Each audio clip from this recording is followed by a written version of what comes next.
Shalom, shalom. Before I get started, I want to give all praises to Yahweh, Bahashim Yahweh Shai, Bahashim, Rakah Kwadash. Double honors to the apostles, elder bishops of Great Millstone. Peace and salutations to you sincere brothers out there pushing this word with all sincerity and in truth. This is brother Tazamak from the GMS Austin branch, and we back at it once again with another lesson. I pray and hope this is edifying. We're going to start off with the book of Colossians 2 and 8. See, because we got these so-called holidays coming up, being today, today, the so-called Thanksgiving. And then we got, and these are all traditions of men. Christmas or Merry Christmas. And then we got New Year, which, like I said, these are all traditions of men. Okay, traditions of Esau or pagan holidays, in other words, that we're not supposed to putting ourselves in. We're supposed to be set apart, okay? Because the scriptures called us to Deuteronomy 7 and 6 as a people, as the Israelites, coming back to our power, Yahweh Bashem Yahushua, the so-called Negroes, Latinos, Native Americans.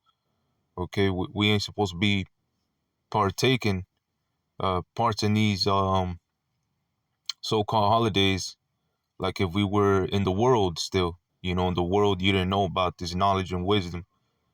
You didn't know these things go back to pagan holidays. These things go back to traditions of men. Now we do. So now we're being called back to be holy, which is, let's get Deuteronomy 7 and 6 real quick. For thou art a holy people unto the Lord Yahweh Bahashim Yahweh Shai, thy power. The Lord Yahweh Bahashim Yahweh Shai, thy power hath chosen thee to be a special people unto himself. So how are we going to be a special people to the Lord if we out here willfully celebrating these things, putting all our effort to make this day a special day? Nah, man. Continuing reading. Above all people that are upon the face of the earth. You see, so we're called to be what? A holy people, which goes back to, let's get it real quick, Quadash. Deuteronomy 7 and 6 goes back to the word Quadash, goes holy, Salakia holy, goes back to the word Quadash, which is Strong's H, which is a Hebrew word, H6942. Okay. The outline of biblical usage: to consecrate, sanctify, prepare, dedicate, be hallowed, be holy, be sanctified, be separate. Okay. Let's see. Okay. Which goes to Hebrews 6918. That's where we get the root word etymology of Quadash. So going back, outline of biblical usage: sacred, holy, holy one, saint, set apart. You see, so we're supposed to be set apart. We're supposed to be different than the rest of this world, especially in these, when it comes to these so-called traditions of men, holidays, whatever. Okay, so we're called to be separate. We're called to be saints. All right.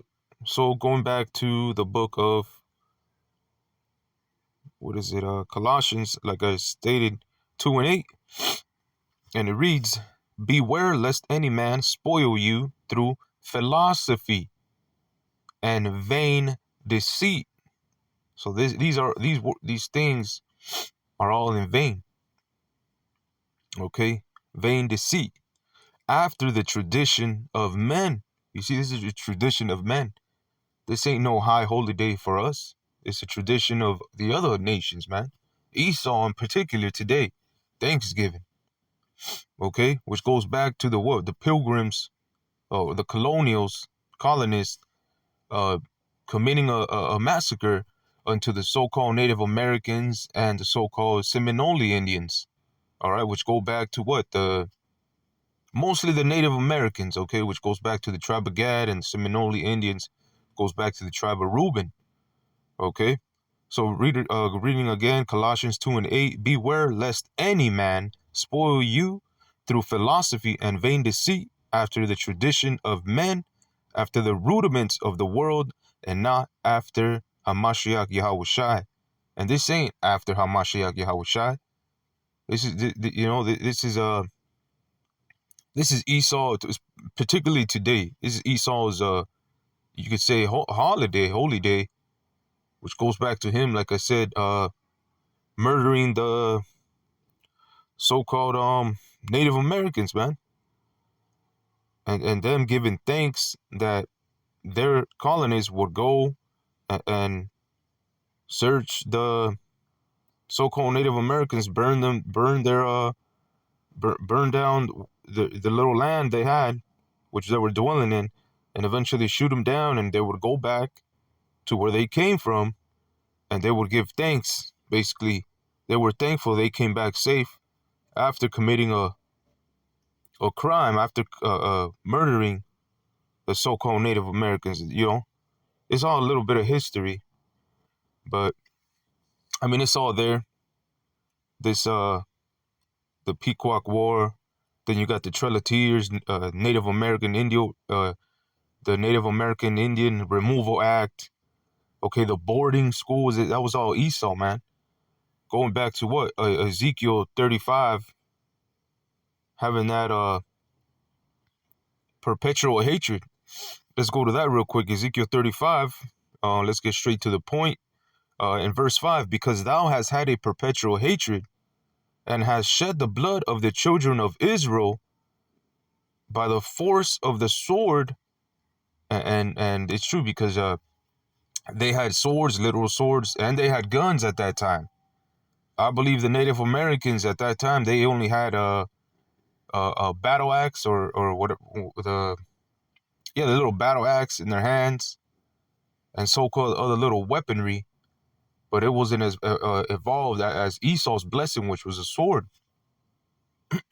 Okay, so Ezekiel 35:5, because thou hast had a perpetual hatred, a never-ending hatred, and has shed the blood of the children of Israel by the force of the sword in the time of their calamity, in the time that their iniquity had an end. Therefore, as I live, saith the Lord Yahweh Bahashim Yahushai, I will prepare thee unto blood, and blood shall pursue thee. Sith thou hast not hated blood, even blood shall pursue thee. Okay, and it's true, thou hast not hated blood. Okay, always committing a bloodshed, man. This whole America, if you Babylon, man, under this whole concrete, under these roads, under these houses, is nothing but the bloodshed of the children of Israel, man. Especially here in Babylon. You got some news coming out, discovery of so-called Native American, I believe, bones, something somewhere around that were discovered, that were hidden or behind the school, buried, stuff like that, man. Esau's hatred crimes against the children of Israel, come to light, man. Throughout the years, he's been being exposed, his works have been coming out to light. His his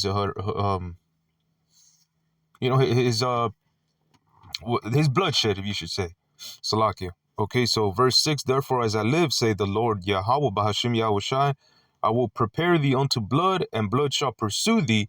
Since thou hast not hated blood, even blood shall pursue thee. Okay, because Esau, Edom, is the wicked, man. He's against the Most High. He is a criminal. Okay, so let's go to, let me get this real quick. I don't want to make this too long. We're gonna go to Nahum 3:1. Okay, which ties to Babylon. You can tie it to Babylon today. America, and it reads, "Woe to the bloody city! It is a full of lies and robbery. The prey departed not." So ultimately destruction is coming to a bloody city. And this, like I said, you could tie it to Babylon, today America, okay? Which we know America has different titles.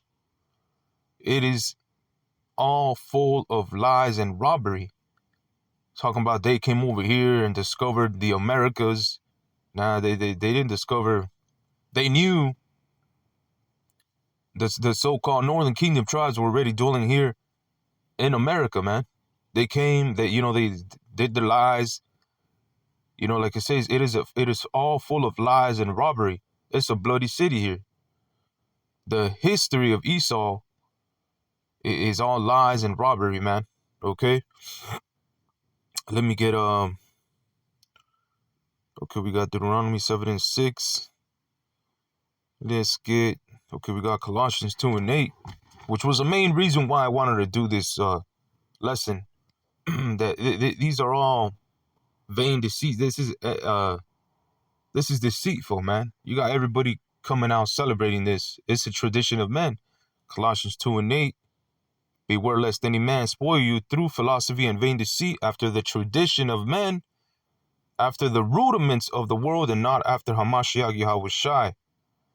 Okay. So, like I said, and that you see, we got the treaties that were broken, peace treaties that were broken promises. Okay, going back to what? Let's get Psalms 55 and 21. The words of his mouth were smoother than butter, but war was in his heart. His words were softer than oil, yet they were drawn swords. Let me get